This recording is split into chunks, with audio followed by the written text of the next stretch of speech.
আমি আস্তে আস্তে দেখলাম আমার একটি ভিডিও ব্যাপক পরিমাণে ভাইরাল হয়েছে। বাংলাদেশের সব সাংবাদিকরা আমাকে ফোন দিচ্ছে, যে এখনো সাংবাদিকরা আমাকে ফোন দিয়ে যাচ্ছে, শুধু ব্যাখ্যা চাচ্ছে।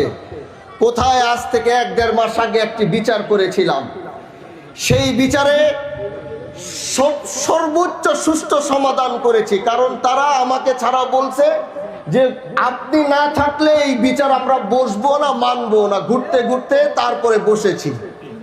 এখন আপনি আমাকে বলেন, অনেকে এই বিষয়টাকে পুরা ঘোলাটা বানিয়ে দেখলাম জাতীয় চ্যানেলে নিউজও হচ্ছে। তো এই কথার যেহেতু কথা বলছি, কথাটি বলে দিই তাহলে ভালো হবে। আমি সেই বিচারে বসেছিলাম, কারণ এই দেশের সবাই জানে হানজালার বিচারে কোনো ধরনের অনিয়ম হওয়ার কোনো সুযোগ নাই।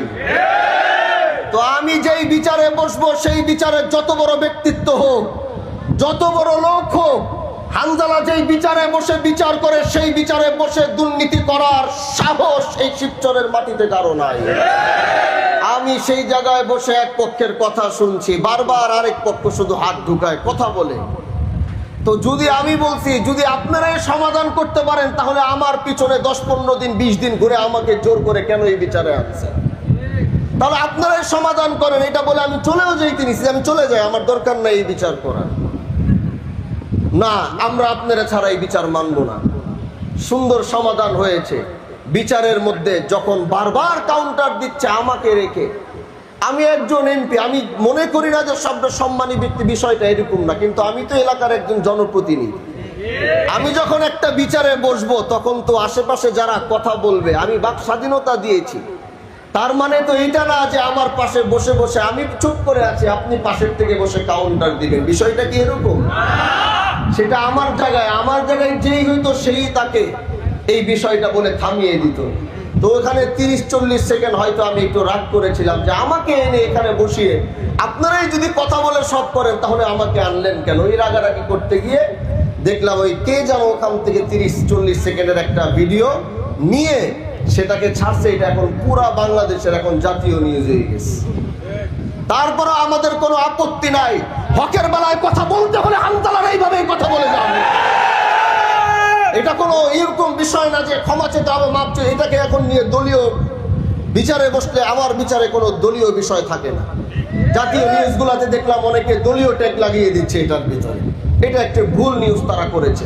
আমার বিচারে বসলে যেই দলেরই হোক, আমার বিচারে কোনো দলীয়, আমি নিজেও কোনো দলীয় বিষয় বিচারে বসি না। এজন্য যারা উদ্দেশ্যমূলক আমাদেরকে ছোট করার জন্যে, অসম্মান করার জন্যে যারা আমাদের ভিডিওগুলো ছেড়েছে, আমাদেরকে যারা অসম্মান করতে চাবে, আর আমরা যতদিন দেশের পক্ষে কথা বলে যাব, আমরা যতদিন দেশকে ভালোবেসে যাব, আমাদেরকে দাবানোর চেষ্টা করবে, আল্লাহ আমাদের ইজ্জত তত সম্মান বাড়বে। এজন্য প্রিয় ভাইরা আমার, কাজী সুরার যে বিষয়টি নিয়ে আমরা বসেছিলাম, এখানে একটি বিষয় নিয়ে বারবার উত্তেজনা সৃষ্টি হয়েছে। এই উত্তেজনার কারণে এলাকার পরিবেশ বারবার নষ্ট হচ্ছে। আমরা তো বিচার করি, আমরা জানি কখন কি বলতে হবে, কখন কি করতে হবে। এই বিষয়টি আমার সামনে আসার পরে আমি বলেছি যে এই বিষয়টি আমি ভালো করে দেখব। এই বিষয়টি ভালো করে ওয়াদা দিয়েছিলাম যে আমি আসব, আমি এই জায়গায় দাঁড়াবো, আমি শুনবো কি করা যায় সেটা আমি করব। আমি ওয়াদা দিয়েছি। হাজারো প্রতিকূলতা ছিল আজকে এখানে আসার পিছনে। সকাল থেকে ডিজিএফআই, এনএসআই, সরকারি রিপোর্ট, ওসি থেকে থানা থেকে শুরু করে সবাই আমাকে বারণ করেছে যে আজকে এখানে আপনি যায়েন না, সেখানে এটা হতে পারে, সেটা হতে পারে। আমি হানজালা আজকেই চিন্তা করে এসেছি। আমি ওয়াদা দিয়েছি, যদি জীবন চলে যায় ওয়াদা রক্ষা করব। কারণ ওয়াদা যখন মুমিন করে, সে ওয়াদা সে রক্ষা করে। এই জন্য সব উপরক্ষা করে নেতৃবৃন্দ সবাই বলেছে, অনেকে বলেছে, আমি বলছি ওয়াদা দিয়েছি, যাব যাব, তো কি হয়েছে, যাব, যা হওয়ার হবে, আমি পরেরটা পরে দেখব। কারণ আমরা তো মৃত্যুকে ভয় পেয়ে চলি না ভাই। আজকের যে ঘটনা এখানে ঘটেছে, সেটা নিয়ে একটি সুন্দর সমাধান আমি চিন্তা করেছি। সেটা হলো, এইখানে যে ঘটনাটি ঘটেছে, সেই ঘটনাটির জন্যে আমি উভয় পক্ষের সাথে কথা বলেছি, এবং উভয় পক্ষের সাথে কথা বলে আমি একটি সমাধানের দিকে, যে একটি সমাধানের চিন্তা করেছি, সেটা হচ্ছে, যেহেতু অপরাধ করেছে, ভুল করেছে, ভুলের শাস্তি যদি প্রমাণিত হয়, তাহলে আমাদের আদালতে হোক আর আইনি আদালতে হোক, যদি ভুল করে ভুলের শাস্তি হবেই হবে। যদি অপরাধ করে, সেই অপরাধ যদি আমাদের আদালতও না হয়, বাংলাদেশের আইন আছে, আদালত রয়েছে, দরকার হলে বাংলাদেশের আইন আদালতে ওই বিচার হবে, কিন্তু অপরাধের শাস্তি পেতে হবে। এজন্য প্রিয় ভাইরা আমার, আমরা চাই এলাকায় যেন বিশৃঙ্খলা সৃষ্টি না হয়। আমরা চাই এলাকায় এটাকে কেন্দ্র করে মারামারি, হানাহানি উভয় পক্ষের মধ্যে কোনো গণ্ডগোল না হয়।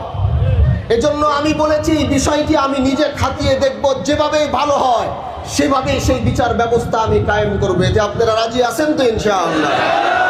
এজন্য এলাকায় যে ঘটনাটি ঘটেছে, এই ঘটনাটি চাইলে আজকে গোটা জনসম্মুখে এখানে নিয়ে আসা যাইত, গোটা জনসম্মুখের সামনে এনে এই ধরনের একটি অপরাধের বিচার হয়তো জনসম্মুখে করা যেত।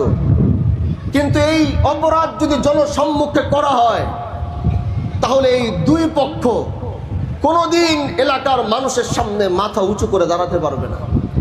তাদের পরিবারের ভিতরে একটি ট্যাগ লেগে যাবে, তাদের পরিবার পরিজনের ভিতরে এমন ট্যাগ লাগবে, বছরের পর বছর তারা বেঁচে থাকবে, মানুষ তাদেরকে এই ধরনের কথা, এই ধরনের ছোট করা, তাদেরকে সে অপবাদ তারা দিয়ে যেতে থাকবে।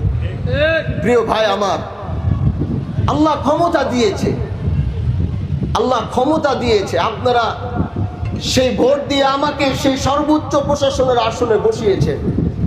আমি চাইলে হয়তো অনেক কিছু করতে পারি, আমার পক্ষে সম্ভব, কিন্তু মাঝে মাঝে মনে হয় সবকিছু করতে পারলেই সবকিছু করা যায় না।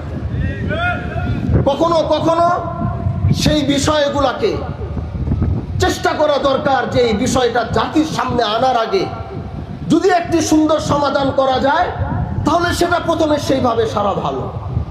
যদি কোনো কারণে না হয়, তাহলে সেটা যেইভাবে করা লাগে সেইভাবে করার রাস্তা তো আমাদের কাছে আছে। দুপক্ষকে আমি বাহাদুরপুর নিয়ে যাব, বাহাদুরপুর বসিয়ে, আবারও বলছি, এই কাজটি একমাত্র করার কারণ হচ্ছে আমি কারো সম্মান, কারো ইজ্জত আমি নষ্ট করার জন্য এমপি হইনি। যে জিনিসটা ঘরে বসে ডাক দিয়ে সমাধান করে দেওয়া যদি যায়, তাহলে জাতির সামনে দুনো গোষ্ঠীকে দাঁড় করিয়ে, এত ক্যামেরা চলছে, এদেরকে সবার সামনে ক্যামেরার সামনে দাঁড় করাবো, মাথা উঁচু করে তারা বাঁচতে পারবে না। এজন্য প্রিয় ভাইরা আমার, আমি তাদেরকে উভয় পক্ষকে বাহাদুরপুরে নিয়ে যাব, বাহাদুরপুরে নিয়ে তাদের উভয় পক্ষকে বসিয়ে, তারপরে তাদেরও যদি কারো আসতে হয়, মুরব্বী আসবে, সব আসবে, আমার অফিসে বসে আমি এই সুন্দরভাবে এই বিচারটি ওইখানে সম্পূর্ণ করতে চাই। যদি ওইখানে না হয়, যদি তারা ওইখানে সমাধান করতে না পারে, তাহলে আমার পিঠ যদি দেয়ালে ঠেকে যাবে, তাহলে জাতির সামনে এনে তখন ওই বিচার করতে আমি বাধ্য হব।